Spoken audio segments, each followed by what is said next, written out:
Whoa! Flopping around like the Leaning Tower, kind of like a plastic gangster floating around in pasta. Welcome back, everybody. Now today I'm back with 5 kitchen gadgets. All of these are pretty unique. I'm gonna test and rank all 5 of them. So without further delay, let's get right to the first item.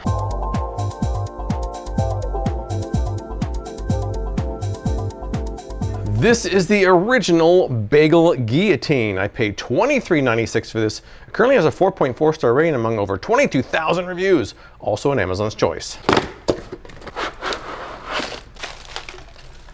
And here is the unit itself.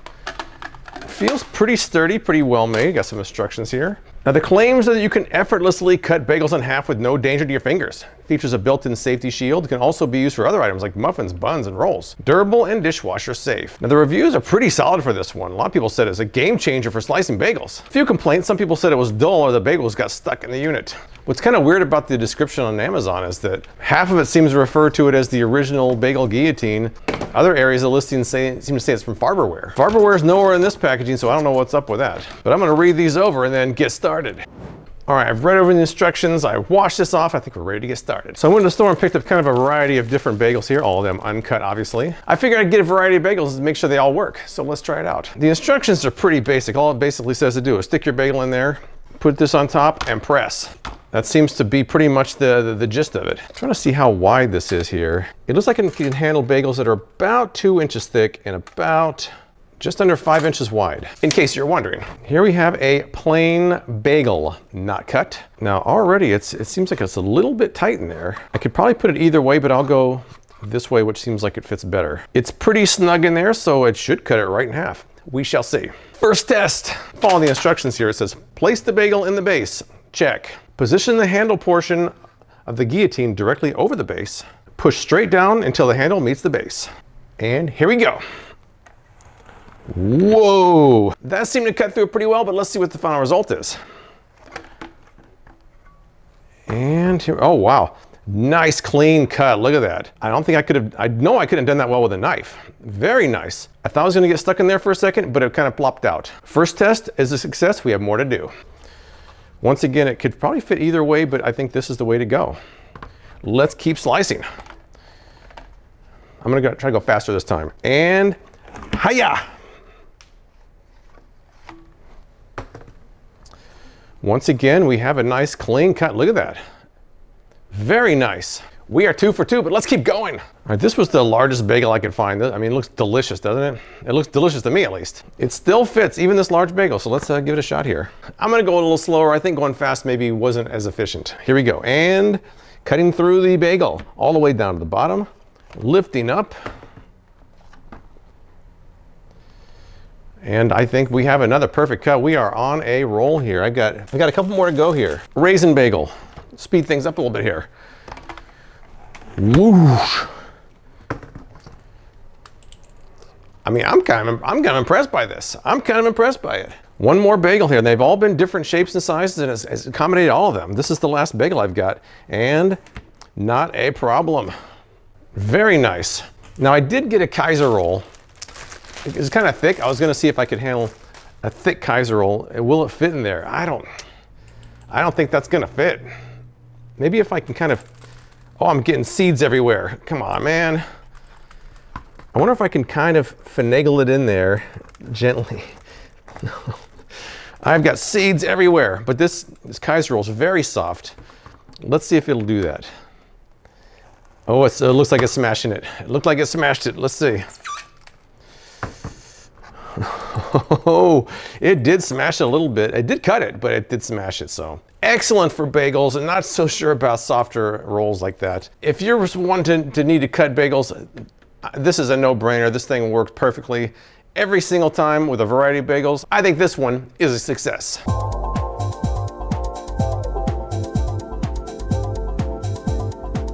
This is the Priority Chef stainless steel potato ricer. I paid $22.99 for this. It's pretty highly rated with a 4.6 star rating among over 12,000 reviews.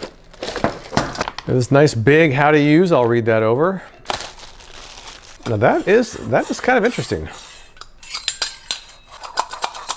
And a bit oddly satisfying too.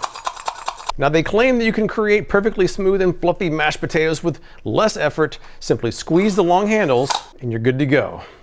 Anti-slip cushioned handles, dishwasher safe, non-stick, 100% rust proof, resistant to stains and corrosion. They say it's ideal for potatoes, carrots, tomatoes, guacamole, squash, and more. Now, most reviewers online said it was easy to use with little effort. Some people were saying it's kind of heavy. Some people said that it might not be ideal for really large batches compared to an electric mixer. A few people complained about lumpy texture. I'll read this over, clean this off, and then get started. Looking over this how to use sheet here, it says, cook your potatoes, which I've done. Fill the basket with cooked potatoes. Don't overfill the basket. Looks like they've got it pretty full there. And squeeze it together. That's all you gotta do. I got some nice steaming hot potatoes here. I'm ready to load this thing up. Doesn't really stand up on its own, does it? Guess it doesn't really matter. All right, I'm gonna try to load this up kind of like they showed it. I've got these cut into quarters here. I think they had them cut in quarters in their pictures as well. All right, that's about how full they showed it in their photos. Squeezing the handles together, here we go. All right, taking a little bit of effort here. And it does look like rice coming out of there. Interesting. Oh, wow. Once you get it started, it kind of came right out. Not bad. There's what we've got there. Looking pretty good. Let's do another round of these now. That's about how much they showed. Let's keep going here. We're on a roll. It does take some, you kind of have to get your hands, I mean, fortunately my hands are big enough. If you have small hands, this may not be so easy. But once you get it started, it's actually quite quick. Boom. Not too bad. I've got a little bit more here. I'm going to go right into the bowl. That's all I've got left. Here we go. Last round. Whoa, not too bad. There's the final result as far as the out of the ricer goes. Now let's add some milk, butter, and turn these into mashed potatoes. These turned out quite lovely, actually. Let me take another bite here. Some people like lumpy mashed potatoes. I'm kind of on the fence. These don't have any lumps whatsoever. No lumps. This isn't the way I've usually made mashed potatoes most of my life. However, I do like the end result. So if you don't like lumpy mashed potatoes, this is something to consider.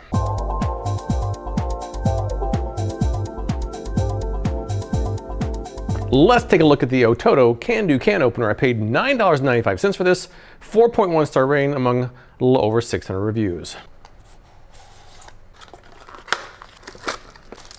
And there it is. Isn't that cute? Now they've got some instructions here on the side, which looks pretty simple. Now the claims are that it's a cute can opener crafted by the award-winning Ototo Design Studio. They say it's fun and functional.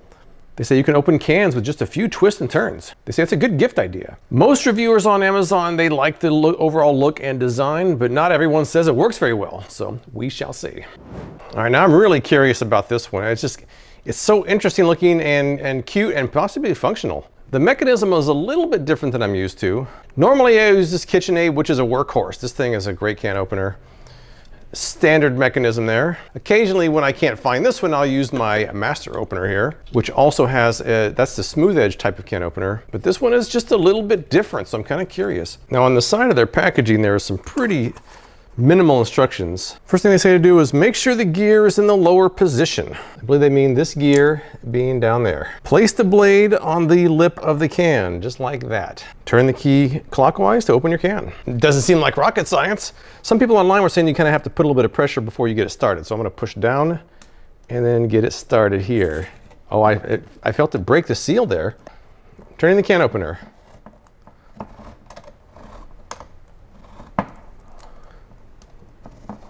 I noticed it has a nice big handle, so you get a lot of leverage there. That's kind of nice. And it kind of feels like a regular can opener, but just much smaller than I'm used to. And it cut through it, no problem. The top of the can is nice and jagged. Let's fly through some more cans here. I'm going to kind of go at a quick pace here. Gear in the down position. Putting it over the lip, pressing down, getting it started. Here we go.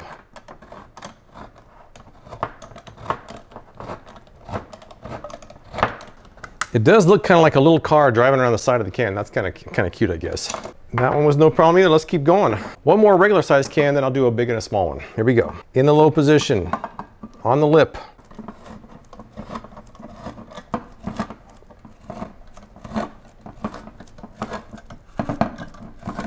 It's a bit slower than I'm used to. In fact, my hand's getting a little bit tired. I don't think my other can openers require as much force as this one. I'm kind of having to crank this one quite a bit. It works and it's cute, but it's a little bit more effort. Let's try this big old can right here. Big can. Gear in the down position. Here we go. It works. It definitely works. My hand is certainly requiring more force to make this turn here. If you're only doing one can at a time, maybe not a big deal. If you're doing a bunch, this is not the choice. It did work on the big can though. Got to give it credit for that. And last but not least, let's try a nice small can here. Down position, over the lip, pressing down, getting this started. Here we go. Oh, this is very small. Once you get started, it's not too bad, but all right, it worked. It worked. My initial observations pretty much held up throughout the entire time. It's cute, it does work, but it does require more effort on the turning than standard can openers do. So it's up to you whether the cute factor is worth a little bit extra effort.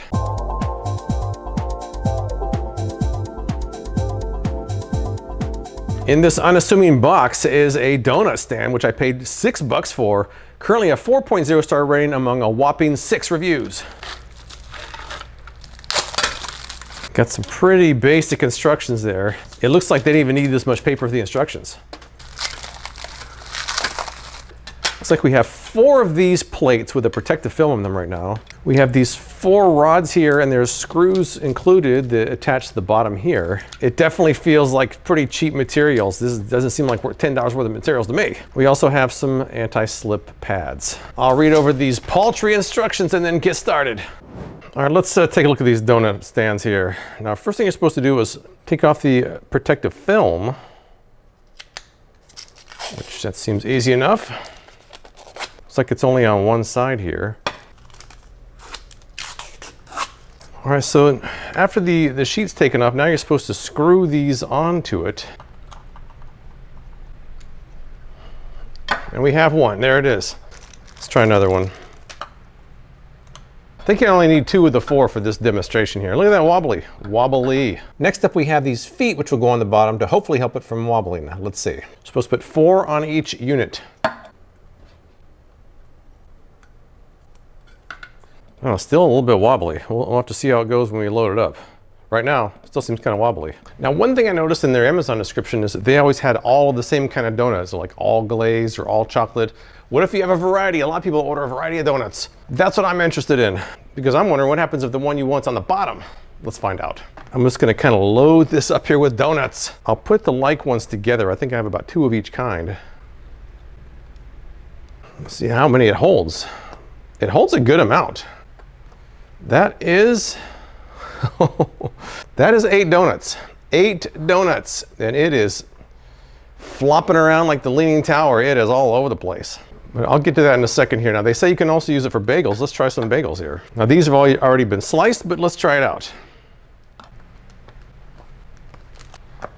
All right, there we go. That's all the bagels I have. But it holds a good amount. That's 1, 2, 3, 4, 5. It holds all 5 bagels that I have. It holds 8 donuts. It is kind of wobbly. It's a nice display. Now, if you have all the same kind of bagel or all the same kind of donut, that's not a problem because you can just grab the first one on the top. But in the case of my situation here, I've got all different bagels, several different donuts. If I want a glazed, I got to go digging for it. If I want one on top, easy enough. I want on the bottom, not so much. So then if you're setting these out for a party and you have a variety of them, you're gonna have guests putting their fingers all over your donuts. So I want a glazed donut, pull it off the bottom, and then stick the rest on top. My other question is, because you have them stacked, is it gonna mess up the one below it? Not too bad. The donut below is not getting too smashed. Let's look further down here. Oh, that one's a little bit, I see a little bit of a degradation going on. This one's a little bit smashed too. I don't know. It's kind of a weird concept to me. I can see in some situations, especially if you want all the same kind of donut, maybe. Definitely not for a variety pack. Same with bagels. The other thing is it's kind of cheaply made. I'm not sure it's worth what you get for it. And it kind of wobbles, so I don't know. Situational at best. In some situations, it's probably great. In my situation right now, not so much. Now, I just realized something. I didn't have the rubber feet on the bottom of the one with the donuts. Let me stick some donuts on here and make sure it's wobbly after having the rubber feet on there. All right, I loaded this up here. Let's see. It's still pretty wobbly even with the feet on there. The feet don't make much difference. I try to be fair and it's still wobbly.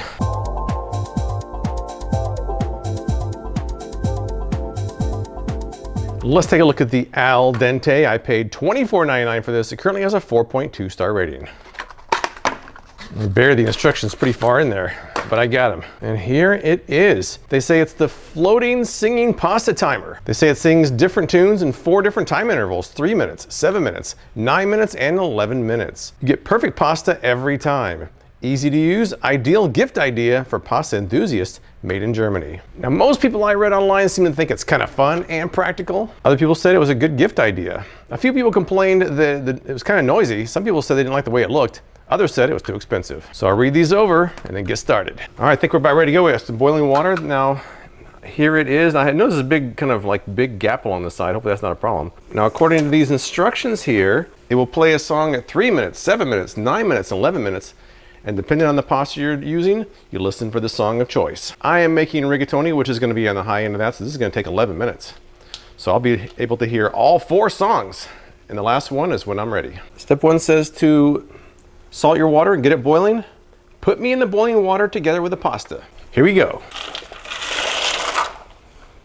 There he goes. Put in there at the same time. Starting my stopwatch, and we'll see what happens. Now, it's supposed to beep at 30 seconds. All right, so I did hear one beep. It was a little bit before 30 seconds, though.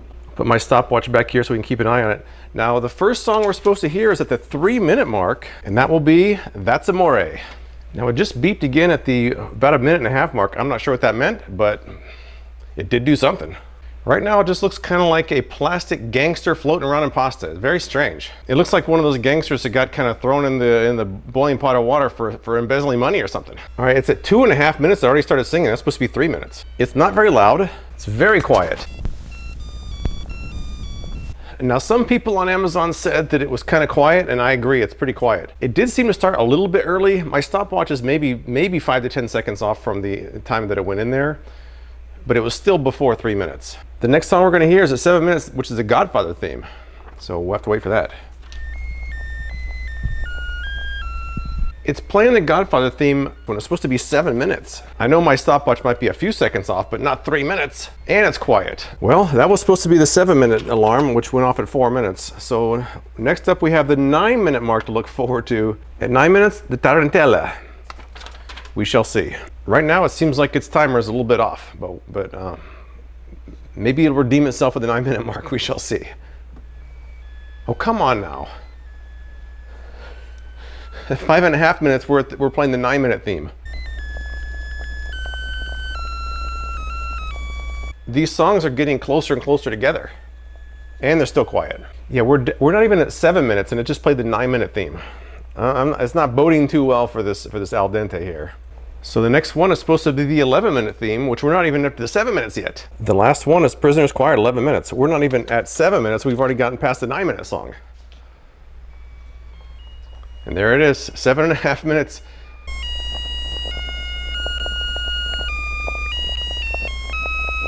This is supposed to be done. Let's check one. This is supposed to be done. This is my 11-minute timer. It is not close to being done. It is not al dente. It's not even cooked. Come on, man. It's quiet. The timer's off. It's just a big disaster. It's actually going right now. I can barely hear it. I can hear it if I stick my face in the pasta. Then I'm good. If that hole is underwater, it actually is almost too quiet to hear. They also say the last song will be sung for approximately 5 minutes. Well, Al Dente has finished his performance and it was an utter failure. If I had tomatoes, I'd be throwing it at him to get him off stage. Maybe he's passed out from the hot water, I don't know, but it didn't work. It didn't work right. The timer was all off. It's very quiet. I think it's a failure. All right, so let's recap all 5 of these now. If I had to rank these from 5 to number 1, at the bottom of the list has got to be the Al Dente. It wasn't very loud. The timer was way off. Now, maybe it just has a bad battery, but I have to judge based on what I received. In that case, this is at the bottom of the pack. Now, at number 4, I'm going to go with the donut stand. Now, it might have some use in some situations, but to me, it seems to solve a problem that doesn't exist. In the middle of the pack is the Ototo can opener. Now, it is cute and it does work, but to me, it doesn't even compare to my KitchenAid can opener, which is about the same cost and has a bottle opener. opener, so you have to decide if the cute factor is worth the extra effort. At number 2, I've got to go with a potato ricer. I really wasn't sure what to expect, but I was kind of impressed with the results. It does take a bit of strength, but the end results were surprisingly good. And that leaves me with number 1. Has got to be the Bagel Guillotine. This one definitely worked better than I expected. It doesn't take much effort. It cuts bagels perfectly straight. I'm not sure who's going to need this one, but if you do, it's pretty awesome. But that's all I've got. If you've tried any of these 5 products, tell me what you think in the comments below. I appreciate you watching, and I'll see you next time.